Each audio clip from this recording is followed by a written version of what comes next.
panahong ito, napakadaling kapitan ng ubot-sipo ng mga bata.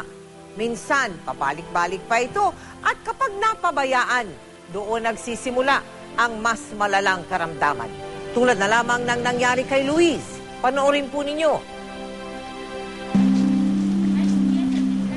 Pag-asa. Yan lamang ang tanging baon na mag-amang Mario at Luis sa kanilang pagluwas ng Maynila. Isang nakababahalang karamdaman kasi ang dumapo kay Luis at tila wala sa kanilang lalawigan sa Samar ang lunas para dito.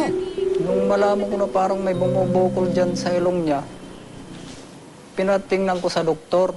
Sabi naman ng umawag sa kanyang doktora, dalhin mo na lang daw yung anak mo doon sa Maynila kasi hindi namin dito kaya. Bago ang tuloy ang pagtubo ng bukol sa ilong ni Luis, may mga napansin si Mario sa 8 taong gulang na anak. Sinisipon, inuubo, tapos paggabi, pag natutulog, ang lakas na niyang humilik. Hilig yan sa dagat, maghapon naliligo ng dagat. Hindi naman marunong yan ang sipon niya eh. Sa kanilang pagbabakasakali, lakas loob silang dumulong sa GMA Kapuso Foundation. Agad naman nating sinamahan si Luis para maipasuri sa isang espesyalista.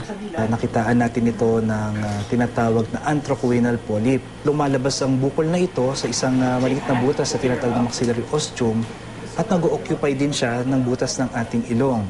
Ito ay nakakuha kapag meron kang chronic sinusitis, no? Kaya chronic allergy. Mabuti na lang benign o hindi naman nakamamatay ang bukol. Pero kung patuloy itong lalaki, posibleng magdala ito ng iba pang komplikasyon. Kinakitaan din natin ang pasyente ng impeksyon sa tenga. Tanging surgical intervention ang makakapagbigay luna sa kalagayan ni Luis. Kumakatok sa ating mga puso ang batang si Luis. Paawa po kayo sa akin kasi nga yung bukol sakit na.